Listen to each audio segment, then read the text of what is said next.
জীবন নিয়ে আমাদের কত অভিযোগ, তাই না?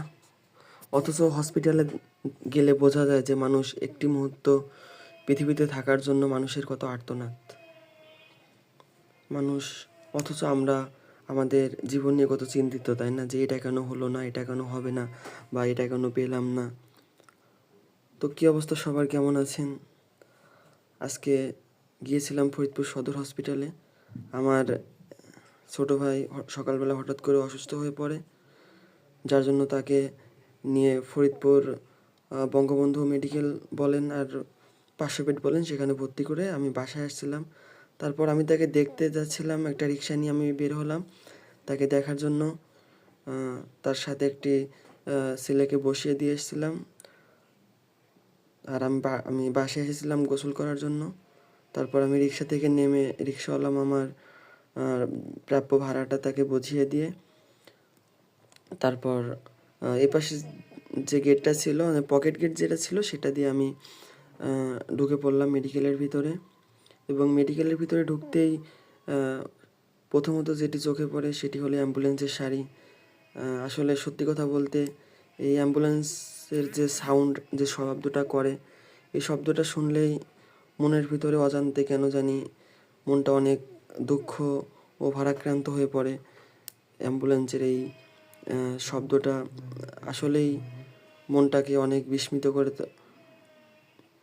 তোলে, যে কোথায় কে পৃথিবীর মায়া ত্যাগ করে চলে গেল, কে স্বজন হারিয়ে আর্তনাদে ভেঙে পড়ল। তো আমি ছোটো ভাইকে দেখার উদ্দেশ্যে আপনার যে পকেট গেটটা ছিল, আমি পকেট গেটটা পার হয়ে যাচ্ছিলাম। ছোটো ভাই ছিল হলো আপনাদের 250-250 বেডের যে তৃতীয় তলা, সেটাতে একটা সিট নেওয়া হয়েছিল তার জন্য। সকালবেলা হঠাৎ করে ছোটো ভাই অসুস্থ হয়ে পড়ে এবং যার জন্য তাকে নিয়ে তাড়াহুড়ো করে এখানে আসা।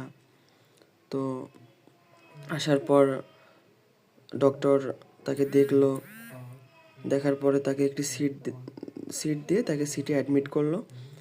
তো তার সাথে তার বন্ধুরা ছিল, তাদেরকে রেখে আমি গিয়েছিলাম এবং আমি খাওয়া দাওয়া করে আবার আসছি দেখার জন্য কী অবস্থা। তো আস্তে আস্তে ছোটো ভাইয়ের একটা বন্ধুর সাথে দেখা হলো। তো তারপর দেখি ছোটো ভাই বেডের উপরে বসে আছে। তাতে মনে হলো যে না, সে আগের থেকে অনেকটা সুস্থ। আর সুস্থ হবে না কেন, তার সামনে তার বন্ধু, সে মনে হচ্ছে সেই রোগী এখানকার, সেই বেডে শুয়ে মনে হয় গেমস খেলছে। আসলে বন্ধুবান্ধব জিনিসটা এরকমই। বন্ধুবান্ধব পাশে থাকলে পরে মনে হয় অনেক বিপদ বা অসুস্থতা কিছু মনে হয় না, বন্ধুবান্ধব যদি পাশে থাকে।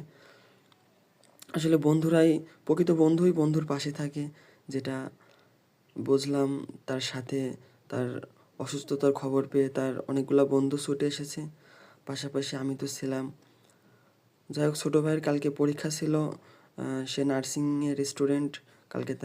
আগামীকাল তার ভাইবা পরীক্ষা, যার জন্য আমরা সিটটা ওখানে রেখেই আমরা, যেহেতু কালকে তার পরীক্ষা, তার পড়া আছে, আমরা চলে আসতেছিলাম। তো আমরা একটা রিক্সা নিলাম, রিক্সা নিয়ে আর কি আমরা আমাদের গন্তব্যস্থান অর্থাৎ আমাদের মেসের দিকে রওনা হলাম। তো যাই হোক, আপনারা সবাই ছোটো ভাইয়ের জন্য দোয়া করবেন। তো ঠিক আছে, ভালো থাকবেন সবাই, ধন্যবাদ।